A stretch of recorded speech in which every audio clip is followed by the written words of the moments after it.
ko ntaryo mbona se ntabwo warireba ntaguhaye uburenganzira kugira ngo uribone nuko ngenga uburenganzira bwo kuribona.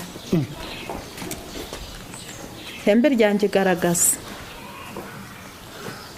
singiriri yasuri kuribona amayi muri uyu munsi uzaza ukongera kuza ntungoye nkaguhindura ipusi ntabwo uzagaruka.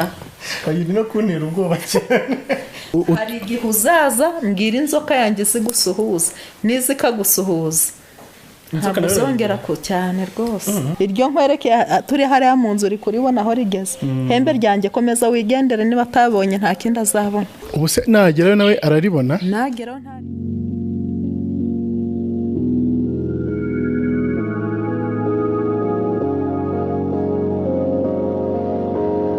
Inshuti za Freemax TV ndabasuje kandi nizere ko mumeze neza aho muri mu bice bitandukanye. Muri kumwe na Ngabo Jean Pasteur. Ni kazi kenshi kandi gakomeye katumye uyu munsi tuza mu bice byo mu majyaruguru y'u Rwanda. Muri aka kanya twaba tugiye kujya kureba muganga mwamenyerezwe nka Nyirabisabo. Ni ibintu dushaka kujya kureba uburyo avuramo noneho umunsi ku wundi. Ntabwo twigeze tumuteguza, tugiye kumusanga aho asanzwe akorera buhoro buhoro kugira ngo tumenye se ubundi mu buzima busanzwe avura ate, abameze ate, abayiteguye ate. Katugireyo mu office turebe uko byifashe. So bwa mbere tuhagera, ariko none uyu munsi reka tumenye ngo ari mu biki, ni biki bari gukora umunsi ku wundi. Niriki Muraho muga neza makuru neza buhoro. muri gushaka iki se kandi mwebwe Tuje kubareba nk'ibisanzwe, ni kazi kacu nk'uko bizi. none ko nta mwanya mfite ko ndi gukorera umuntu uri hanze, ndi gukorera umuntu uri muri Amerika, rero nari ndi kuvura muri aka kanya. Nta kibazo n'ubundi. Ababyeyi bari bambwiye ko muri buze, ariko aka kanya nta mwanya mfite ndi gukorera umuntu uri mu gihugu cyo hanze. Tuje mubizi ko noneho nsanze ku gicaniro, nanjye niho narindimo rwose, mwafasha mugasohoka ngakomeza akazi. ubundi icyo dushaka ni ukureba n'ubundi uburyo ukora akazi umunsi ku wundi. Ubusanzwe twazaga ariko ntitubibone neza, niyo mpamvu tugira ngo abo narindi gukorera b'abanyarwanda bari hanze, ubu ngeze ko nabarangirije ubundi gukorera umuntu wo hanze. Abo hanze nibo ngeze n'ubundi gukorera, ndi gukorera umuntu uri mu gihugu cyo muri Amerika. hari ikibazo noneho umwanya munini kwicara hariya nkamukorera ibyo biganiro mushaka, mukabikora umurangirije umuntu wanjye, tukicara nta kibazo tukabikurikirana. Nicyo dushaka ubundi. Mwicare hariya mwakire, dore ko ntabakire aho mwahereye mufata ibiganiro, ntabwo ibyo mushaka ntabwo mwabibonye. Uyu munsi nibyo dushaka kugira ngo turebe ukuntu mwicara hariya mugeze kumvikana. nta kibazo. Cara hariya hano. Cara hangaha.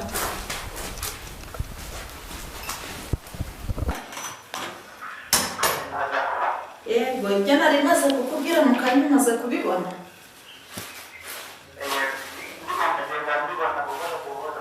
Ubu bihagaze bite mwana wanjye?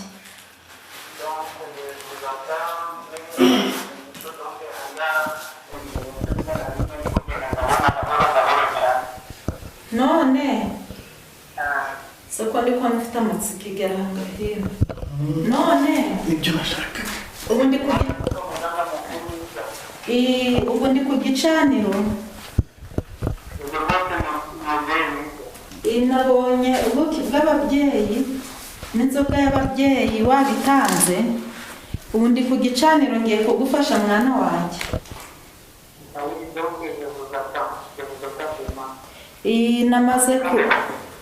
Namaze ubuki bwanyu buri ku gicaniro, namaze kugera imbere y'ababyeyi, ngiye kubushiraho igitambo gishireho ngusabire umugisha ku babyeyi. Iyo myaka n'imikoshi baguterereza uko kudatera imbere, turebe ko twabikuraho mu kanya. Ndohereza ihembe ribikureho byose.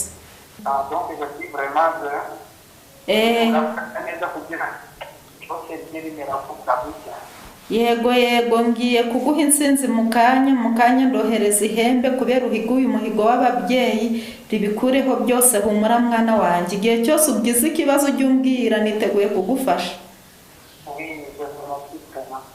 Urakoze, ngaho bo nkupiye gatoya ngukorere, maze ibibazo byawe nibica muzibuke gushimira ababyeyi. mu kanya ndakoherereza insinzi mwana wanjye.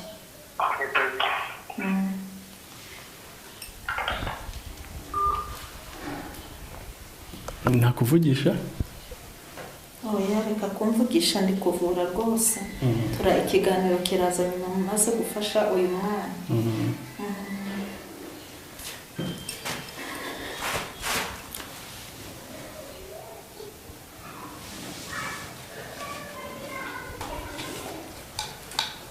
babyeyi uyu ni umwana wanyu Habimana Evariste mwene Sebahinzi Ernest.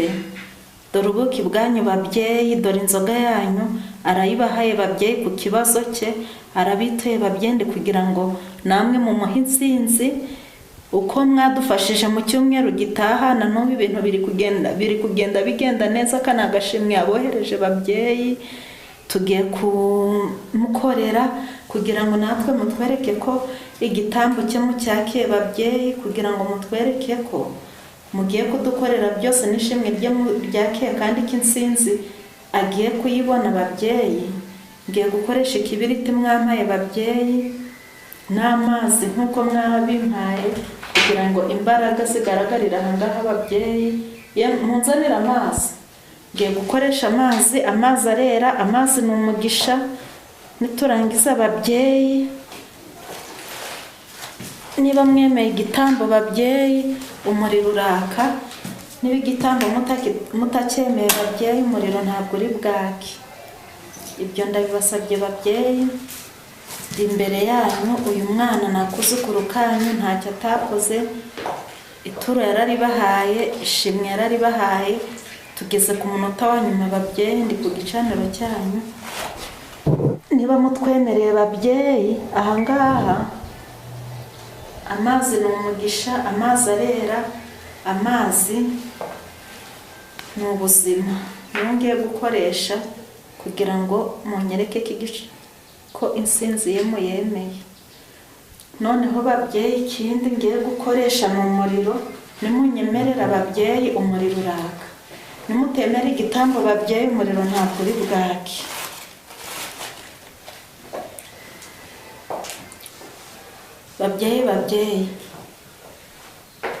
babyeyi, iri ni ihembe nkoresha ngiye ku gicaniro babyeyi. Munyemerere muri iri hembe babyeyi, nditume hakurya y'amazi, nditume hakuno y'amazi, uko nditume iburasirazuba nkaritume iburengerazuba babyeyi. Mumfashe kuri iki gicaniro n'aka kana kanyu. Niba mwemeye igitambo cyaka umuriro wake muri ano mazi babyeyi, murakoze.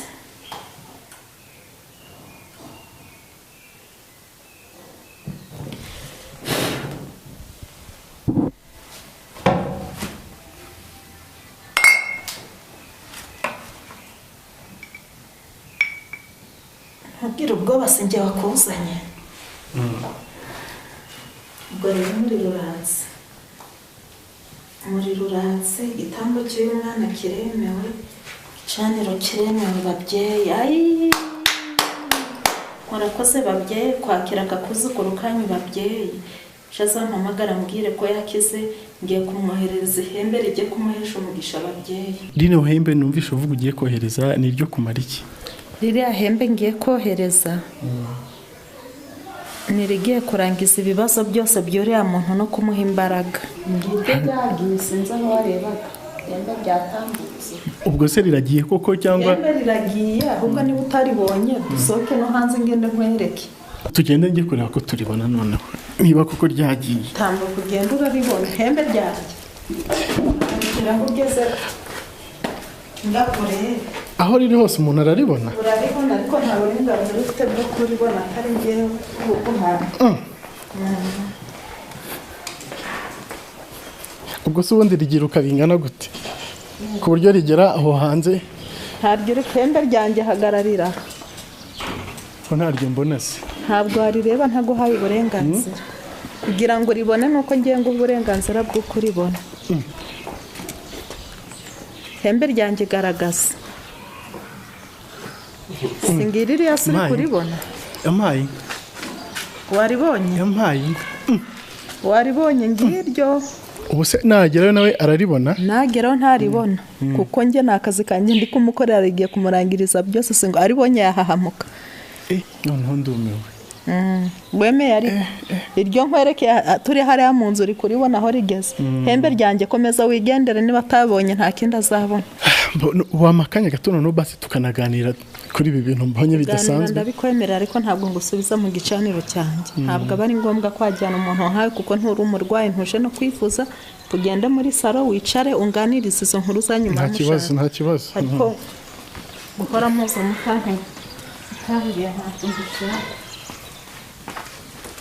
Inshuti za Freemax TV nk'uko mwakomeje kubikurikira uyu munsi twaje kusura muganga Nyirabisabo tugira ngo turebe uburyo akora ubuvuzi bwiwe bwa gakondo nk'uko dusanzwe tubimuziho ariko umunsi twaje tutanamuteguje kugira ngo se kuko turebe niba gukora ibyo akora umunsi ku wundi ndetse n'uburyo aba ari kubikora twahereye aho akorera nubwo twamutunga ariko bitewe n'uko wenda tunamenyeranye ntiyatugoye cyane yaturetse turareba hari ibintu byinshi binantunguye umunsi nayo ntarabona nubwo maze iminsi wenda cyangwa se hashize igihe tugenda tugerageza gukora ubushakashatsi kugira ngo tumenye ubuvuzi gakondo bukorwa gute dusura n'abantu batandukanye.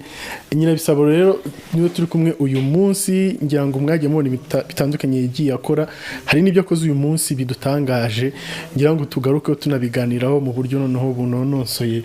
Nyirabisabo ariko noneho kangusuhuze neza ntagutunguye muraho neza muri amahoro n'amahoro nizere kutaturakariye ntabwo nabarakariye ariko mubaburiya hari amamunyiciye akazi kuko mfashe umwanya nganira namwe haba hari abantu benshi mba ndi gutakaza mu nsanze mu kazi ndi gufasha umuntu uri muri Amerika uzajya tubabara rimwe na rimwe tuba dufite amatsiko mufite amatsiko ariko mwahereye muza ibyo muba mushaka mwamwarabibonye mwakarekeye aho ngakomeza akazi kanjye. Ikintangaza nuko akenshi buri gihe iyo nje ahubwo mbona ibishya buri gihe ukonje mbona ibishya ibyo utazi nibyo byinshi hari ibindi utaranyereka nzabona n'ubundi hari ibindi by'iwanjye ari bishyashya buri gihe ntwabiranga ngo birangize mbo uyu munsi wenda ntunguwe n'ihembe ihembe ku buryo wohereza ihembe rikagenda wabivugaga nkagira ngo ni imyuka wenda igenda gutyo gusa biriya bintu bikorwa gute igicaniro nari nkiriho ihembe naryohereje ryagiye ryaka umuriro turi mu nzu urambwira ngo mbese niryo rigiye urahakana dusohoka hanze ndanakwereka ndihagarika rigeze mu kirere rigenda warirebye ntiwaribonye nakubwiye ati ntiwaribona ko ari njyewe ubikwemereye iryo hembe naribwiye ati hagarara hembe ryanjye rirahagarara ihembe waribonye rigenda ririya hembe rero rigiye kugenda rifasha uriya muntu uri hanze nirihagera rirakuraho imyaka imikoshi ibiterezanya ibirumikana ikintu cyose kibi cyamwangiriza kirava ni ukuvuga ngo uriya muntu yamaze gutanga ubuki bw'ababyeyi n'inzoga y'ababyeyi nta kindi kiba gisigaye uretse kumuhesha umugisha ririya hembe rero ubonye ko rigiye ryaka icyo rigiye gukora ni ukumuhesha umugisha rigakuraho biriya byose bimuriho buriya hari nk'abantu baba bari hanze ni ukuvuga ngo ndikoresha kenshi na kenshi ku bantu bari hanze uretse ko hari n'igihe ntakoresha ihembe ngakoresha inkuba nuko uyu munsi ariko ababyeyi ari bwo buryo bashatse ko nkoresha wenda ihembe rirantangaje uyu munsi bitumye nibaza uretse ihembe wenda hari n'ibindi wohereza nka kuriya hari igihe nohereza inkuba zindi batweretse hari igihe nohereza inkuba nohereza ibintu byinshi bitandukanye bitewe n'icyo nshaka gukoresha muri uwo mwanya niyo ntatumye mfite inkuba y'ingore nkagira inkuba y'ingabo nkagira ririya hembe hari inkoni nkoresha ni ibintu byinshi nkoresha hari n'igihe wohereza ya nkoni watweretse nasigaye n'ababyeyi cyane iriya nkoni nyirambikaho umuntu ibimurimo byose ari uwabuze urubyaro wabonye ko mfite imana y'amafaranga wabonye ko mfite imana y'ababyeyi wabonye ni ibintu byinshi mfite bitandukanye nkoresha ndumva ibyatari bishyashya mu matwi yawe ari ibintu umenyereye nk'umuntu ukunda kugenda ahangaha hanyuma nka kuriya wohereza ihembe ryawe riragiye rizagaruka ryari bizarifata igihe kingana ute kugeraho cyangwa no kugaruka ririya hembe uko rigiye nuko rizagaruka ni njye bize ntabwo bikureba hanyuma wenda ababyeyi tuba tutagomba kukumenera kuko nta kikureba ushaka kumenya byinshi abanyamakuru ariko ntabyo nkubwiye ibintu byanjye nk'umuganga wenda se birahagije wabonye ihembe ryohereza twari turi mvura ati se niryo rigati koko riragiye ndikwereka rigeze mu kirere ndarihagarika kugira ngo urebe wenda wemere ubwo ibyo wabonye birahagije si ngombwa ngo umenye igihe rizagarukira n'igihe rizazira kuko nturi muganga. Wenda tubwiye ko ushobora kohereza ihembe, ushobora kohereza inkuba, inkoni, wenda n'izindi mbaraga ufite. Imbaraga ni nyinshi, iyo nshaka ngusha imvura, iyo nshaka bapfuye ndabavurisha. Ubundi hari umwana mperutse kuvura yari yitabye Imana, ndamuvura arakira rwose, imihango yose yari yarangije gukorwa umwana ndamukiza, ubu ngubu ari kwiga nk'abandi bose, ni muzima. Ejo bundi wabo baje kunshimira. Nangiye kukubaza w'ikiragi nawe ntabwo yavugaga, afite ikibazo cyo kutavuga, nawe ubu ngubu aravuga, bita Sara. Watubwiye ko bariya bose ari bari abuvura benshi bari ibintu baba batererejwe cyangwa se imyuka mibi iba yabafashe ikabateza ibyo ngibyo. Ubundi ntabwo mvura indwara zitari za kinyarwanda, mvura indwara za kinyarwanda, indwara za kizungu sinzivura kuko nzivura ndakeka n'ibitaro bitaba. Ahubwo impamvu ibitaro biriho ni uko ziriya ndwara bavurira mu bitaro ntazivura, ahubwo mvura indwara za kinyarwanda. Ariko se nta gihe wenda urajya kuvura nk'izo ndwara za kinyarwanda ugasanga wenda hari imbaraga zirenze iziruta igihembe, ziruta iby'inkoni? Nta mbaraga ngewe zindi zindusha kuko imbaraga zose zikoreshwa mu buvuzi ndazifite. Hari n'abajya henshi bakaza barananiwe rwose nkabafasha insinzi nkayibona. Ubonye kuriya namanje kumuvura, maze kumuvura nohereza ihembe ryo kugira ngo ryo kurangiza ryo kumuha ririya hembe nirigiye kumuha insinzi kumuvura. Wumvishe ko yakubwiye ati ndi gukira ndi koroherwa, yabivugaga wiyumvira. Si inkuru mbarirana ahubwo wabyiboneye wanabyiyumviye. Ari ririya hembe ryawe n'inkoni n'inkuba, ni ikihe gifite imbaraga zikomeye? Gifite imbaraga kuko ibihe imbaraga ni ababyeyi, kandi ababyeyi banjye barahari. Icyo nshatse gukoresha muri uwo mwanya imbaraga ziba zigifite. Ikindi ni kuri iriya mana y'amafaranga. Buriya hari igihe mbwira abantu, hari abantu bagiye bitiranya kuri iriya mana y'amafaranga bakabyitiranya ko hari hano ari kuri banki.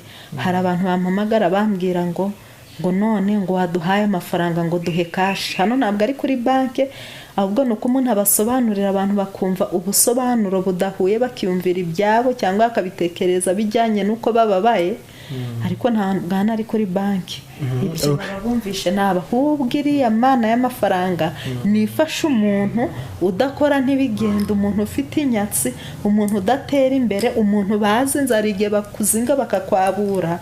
Njye hari ikiriya mana imfasha kugira ngo ngufashe nkuvure noneho utere imbere.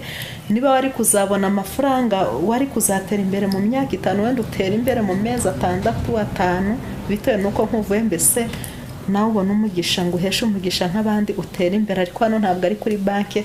Cyo nicyo mba ngira ngo nsobanurira abantu, kuko hari abagiye babona mufite imana y'amafaranga bakampamagara ngo duha amafaranga. Hano si kuri banki, hano ari kuri banki. Ziriya banki ntacyo zaba zibereyeho. Ubwo ngubwo icyo ngicyo nicyo nanjye njaga kugusobanuza. Uvuze ku mana y'amafaranga, utuma wa mugani hari abantu benshi bakomeje kwibaza ati iyo mana y'amafaranga ufite n'abakene dufite bimeze gute, bigenda gute, kuki utayatanga? Sobanuye ntabwo hano ari kuri banki. Umuntu none iriya mana ifasha kuvura abantu kugira ngo batere imbere babone amafaranga. Hanyuma umuntu aramusaje amafaranga hano si kuri banki, kandi no kuri banki ntabwo bafata amafaranga ngo bahereze umuntu, bayahereza nyirayo. Nibyo ubwo bayahereza umuntu ushoboye kuyajera, uyashoboye, ufite ingwate, bakontorore bakareba ko umuntu ashoboye kubikoresha. Rero bajye bicara batekereze ku cyo bagiye kuvuga n'uburyo bagiye kukivugamo. Nuvuga ngo umuturage uri ahantu runaka cyangwa se uri mu gihugu runaka uyu munsi ntago ashobora guhamagara Nyirabisabo yicaye iwe mu rugo amubwira ati ndumva nkeneye amafaranga, wamfasha iki? Ntabwo agomba guhamagara avuga ngo ndumva nkeneye amafaranga, ahubwo agomba guhamagara avuga ngo ndakora ntibyemere, ntabwo ntera imbere, mfite ikibazo, abandi batera imbere sintera imbere, kuko umuntu aba afite ikibazo. Ahubwo agomba kumpamagara ambwira ati ndarwaye, ahubwo mvura ntera imbere nk'abandi, mbona amafaranga. Ariko se buriya mugani kudatera imbere nk'uko bivuga ni indwara yihe? Mbi kuko umuntu wese aba agomba gukora agatera imbere.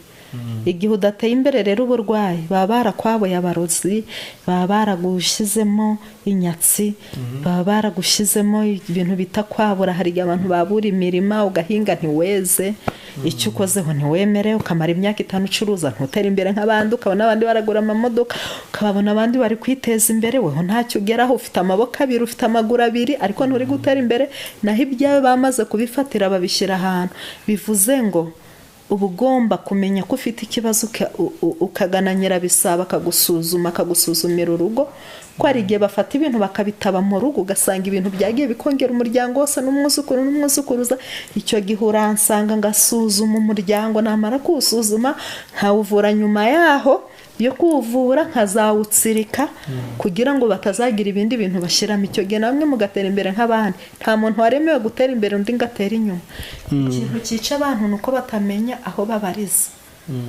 ariko se hari ibintu tuzi kandi tumenyereye umuntu ashobora gushora mu kintu runaka ariko bitewe nuko yakoze inyigo nabi muri ibyo bintu agiye gushoramo bigatuma ari byo bituma ahomba hari n'ujya gukora ikintu wenda agahombeshwa n'abakozi wenda bamukorera ubwo ibyo nabyo twabyita guhombeshwa n'abakozi bagukorera kukise undi adahombeshwa kuko undi ashyiraho abakozi bagakora ntibamuhombeshe undi akabashyiraho agahomba niyanyatse ibiri mu byawe y'imyaka ariko iyo bavuga inyatsi cyangwa nka gutyo uyivuga iyo bavuga inyatsi mba numva ari ikintu kitagaragara kidafatika wenda amafaranga ntumenye aho yagiye ariko noneho yahombye uri kubibona utabimenya nuko nawe nakuvuye inyatsi ukaba utayifite ariko wakagombye kuba uri kubisobanukira nese waba unzi imbere ufite inyatsi sinko narayikuvuye niyo mpamvu utabisobanukirwa uri kubona utera imbere ukabona mugenzi we ntari gutera imbere hariya hanze haparitse imodoka yawe uri kubona uri umwana ugana gutyo ufite imodoka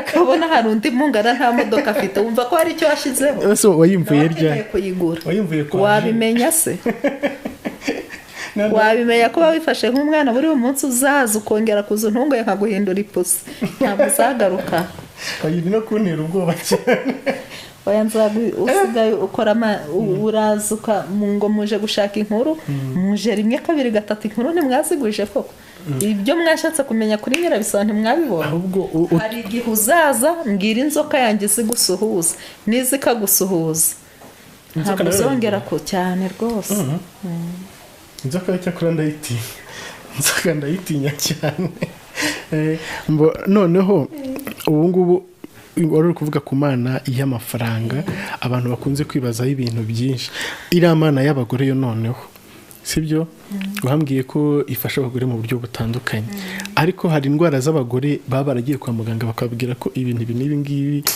ari uko bimeze cyangwa se bizagenda uko nguko iriya mana yawe n'iki gitangaje ikora wenda kurenza ibyo ngibyo abahanga muri za siyansi baba baravuze imana y'abagore imana y'abagore ngo buriya rero iyi mana y'abagore itandukanye n'ibyo byose muri za siyanse byo mu bitabo ntabwo ibintu nkora nta hantu nta gitabo birimo ibintu nkora ntaho biri muri siyanse ibintu nkora n'umurage ntawabyanditse ahubwo na babandi babyandika nabo b'amasiyanse usanga baza nk'abavura nabo bandika ibyo bitabo barangana bivuze ngo ngiye mfite ibirenze byabo intege n'indi kandi ubushobozi burarutana hanyuma wenda se ibyo tuvuge ko nabyo baba babitewe na biriya bya kinyarwanda wavuze ziriya ndwara za kinyarwanda ubundi uyu muntu afite uburwayi ndamusuzuma nkabumenye yaba ufite ndabimenye ibyo byose biva mu gusuzuma umbwira uba wabanje kumusuzuma mbere y'uko ntabwo njye nicara mvuge ngo yararwaye ahubwo mbibona ari uko namusuzumye igisubizo kivuyemo gusuzuma nicyo kimpa ko muvura hanyuma hari abantu wenda bajya bagaruka bakubwira ati cyakora noneho turabona ibintu bimeze neza ndabwo ndavuga ku mana y'abagore n'imana y'amafaranga maze ko abagore benshi bamaze guheka bari barabuze urubyaro abana bari gutamba mu mbuga abari bingo zari zasenyutse ubu bari kunshimira hano buri munsi ndakeka mwajanga ugakubitanira n'abantu hano ku irembo bafite amakesa n'amajerekani bavuye ahangaha kunshimira n'ibyibo abo ni aba bari bavuye hano gushimira ahangaha ntibwakwira hatageze nk'abantu 15 mbese hano hahora ibirori by'abaza gushimira ngo nanjye barantugara igihe njya kubona nkabona umuntu araje ati tuje gushimira mubyeyi ibyo ni ibintu menyereye ntabwo ari ibintu bishyashya hano kandi nzi ko nawe si ubwa mbere si ubwa kabiri ugera ahangaha ugasanga abantu bavuye gushimira ku byo nagiye mbakorera ubu ngubu hari abantu bo hanze biteranije bari mu bihugu byo hanze bari mu Bubiligi barateranije ubu ibyangombwa binjyana hanze narangije kubibona ni ukuvuga ngo igisigaye ni uko korona ivamo ngafata indege nkagenda nkabafasha. Ntabwo wabafasha uri hano? Nabafasha ariko bo barambwiye bati dushaka kukubona ku maso, narabibakoreye birarangiye ariko barambwiye ati ikintu dushaka tugiye kuguteranyiriza itike ushaka ibyangombwa byose korona nivamo uzaze dusabane. Banyohereje impano nyinshi hano, ubutaha uzana kweretse telefone banyohereje ifite agaciro ka 1,700,000.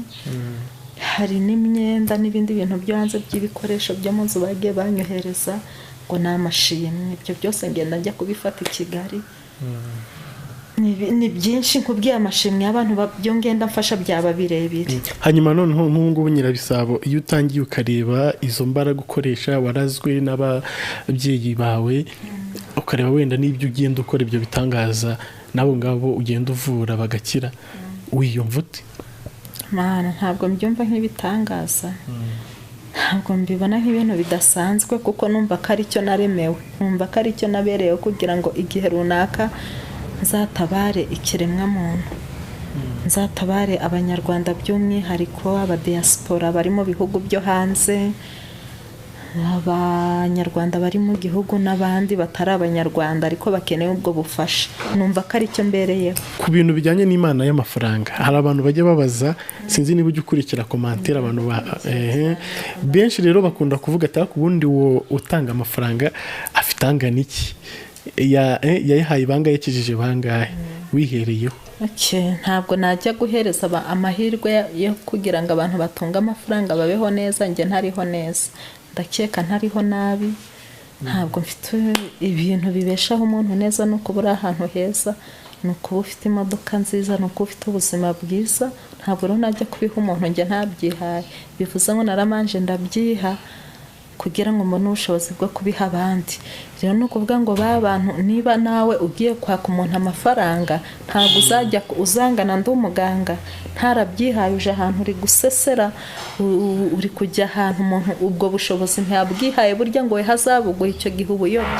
Hari abantu bazambwira ngo twagiye hehe, ngo ibi nibi ntibyashoboka, aho hantu wagiye ugiye kwaka ubutunzi n'ubushobozi ntibabiguhe, nuko nabo batabyihaye. Manzi ureba aho ugiye kwaka ubushobozi, aho hantu uri gusesera uwo muntu ugiyeho, manzi uvuga ati se mu by'ukuri uyu muntu yamfasha kuri iki kintu nshaka, afite ubushobozi, icyo atihaye ntabwo we hazakiguha. Bivuze ngo rero ibibazo bagiye bahurira hanze ngo bagira ibi n'ibi, nawe aba agomba kurezona akavuga ati mu by'ukuri uyu muntu utarihaye ikisindi bumusabike. Impamvu dusaba Imana ubugingo tukayisaba ubuzima bwiza, nuko ari Imana umuremyi wa byose, ifite byose. Bivuze ngo jya gusaba umuntu ubona ko nawe hari icyo yihaye, jya gusaba umuntu uvuga ati mu by'ukuri niba ndi gusaba ivatiri, uyu muntu afite Prado, afite ubushobozi bwo kumpiki kuko nawe yarakihaye ntacyo agisaba. Rero icyo nicyo nshaka gutandukanyiriza abantu, kuko hari abantu baza bambwira ibintu ngo cyangwa bahuye n'ibini ngasanga bari kumbaza ibintu by'amafuti.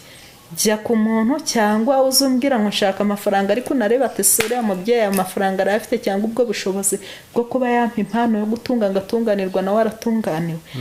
Ntabwo najya kubwira umubyeyi wabaye ingumba utabyara ngo nguhaye urubyaro nanjye ntarabyaye, mfite abana nanjye ubu narabyaye, ntabwo najya kubyaza umuntu ntarabyaye.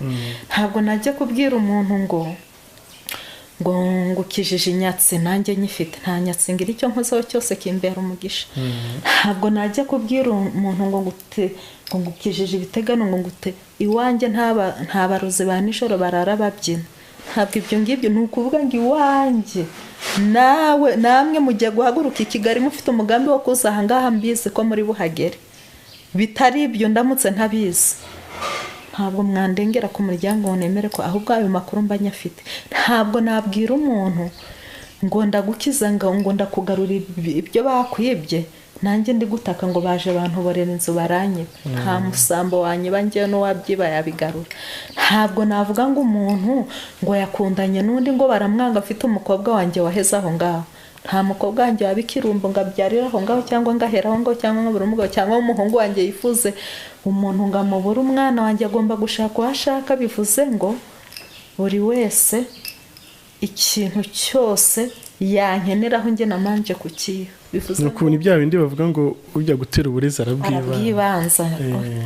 Noneho narabwibanje.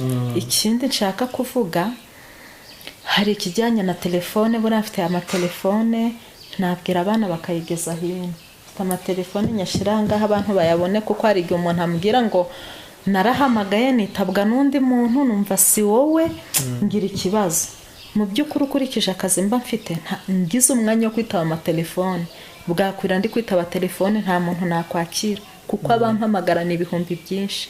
Rero amatelefone hari abo dukorana ni abaganga, nk'uko ku bitaro bagira abaganga bakagira na dogiteri, wenda ndabakuriye, ariko n'abandi bafite ubushobozi nzi neza ko ubwo bushobozi babufite dukorana, bakira abantu nanjye ibibazo byabo nkabibarangiriza. Izi ni telefone abantu bose bahamagara bansaba ubufasha. Izi zose niho zikoresha? Izi ni telefone. Iyi ni impano ejo bundi bampaye, yavuye hanze muri Amerika. Inyinshi nizagiye ziva hanze. Izi telefone zose bazimpamagaraho abantu bambwira ngo dufashe. Rero n'ubu urabona ko bari kumpamagara, uri kubibona. Ntabwo ni ukuvuga ngo telefone ebyiri ni WhatsApp, izindi ni izo guhamagara. Izi WhatsApp rero mfashaho abanyamahanga, abanyarwanda bari mu bihugu byo hanze, abo hanze. WhatsApp nizo nkoreshaho, nzikoreshaho nijoro, singira igihe cyo kurukoresha ababyeyi banyifashiriza.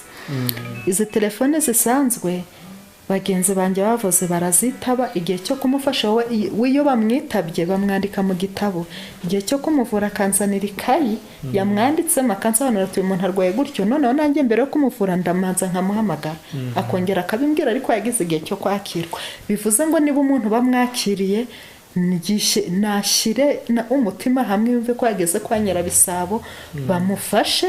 Noneho kuri finali nge ndamukorera, hari amasaha agena namukorera, keretse ahubwo hari igihe kigezwe akabona ntiyigeze avugana nanjye ngo mukorere, icyo gihe arampamagara akambwira ati nakiwe n'umuntu ariko ntabwo urankorera. Icyo gihe mubaza uko byagenze nkamukorera. Icyo gihe ndabafasha rwose, ibibazo bikava mu nzira. Kuba atari njye wamufasha ntabwo bivuze ko ntamukorera. Yego. Hanyuma tugana ku musozo rero, ni icyo wabwira abadukurikiye? Icyo nabwira abadukurikiye nibagane kwa Nyirabisabo. Kwa Nyirabisabo ingumba ziraheka. Kwa Nyirabisabo mana yanjye abana baratamba mu mbuga, ababuze amahoro, ab'ingo zasenyutse, abakoze amadivorce, ingo ndazisubiranya. Ntabwo nashimishwa nuko burya igihugu kiza gihera mu rugo, umuryango mwiza utangirira mu rugo. Iyo umuryango umeze neza n'igihugu gitera imbere.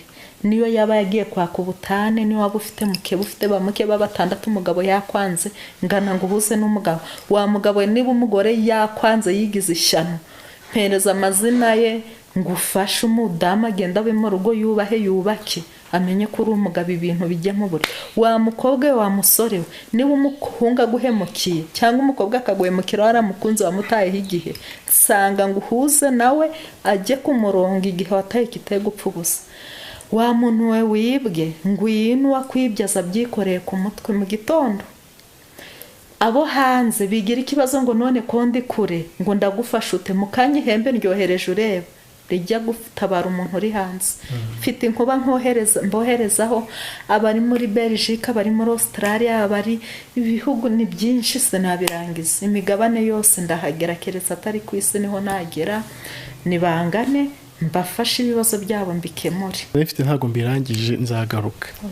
Ndabize muzagaruka, ntabwo menye wanjye mwarahakunze. Buri gihe ni kwa Nyirabisabo, ni kwa Nyirabisabo. Tugaruka bitewe na bya bibazo ugenda ubona munsi. Ngiye kuzicariza inkuru zose mbabwire muzikora, kuko ibintu byo kwirirwa mu rubuga Nyirabisabo simbikunda. nabyo tuzabiganiraho nta kibazo. Gusa ndagushimiye kubw'uyu munsi uburyo watwakiriye nubwo tutari twaguteguje wakoze cyane. Namwe murakoze ariko mwamvundiye ntimuzongere kugaruka mutambwiye. Tuzajya tubabwira. Inshuti za Freemax TV kambashimire mwese mwabanye natwe muri iki kiganiro turi kwa Nyirabisabo tureba uburyo akora ndetse twanaganire kuri byinshi mu buryo akora ubuvuzi bwe gakondo. Ngira ngo namwe hari byinshi mwabashije kumva wenda n'ibyo mutari muzi mubashije kumenya. Katubashimire mwese mubana natwe umunsi kundi kandi mugakurikira ibyo tuba twabateguriye. Tubarakira komeza kurikira ibiganiro bya Freemax TV bana natwe tujya hose muri kakazi kenshi kandi igakomeye. Mwari kumwe nanjye Ngabo Jules Jean Pasteur.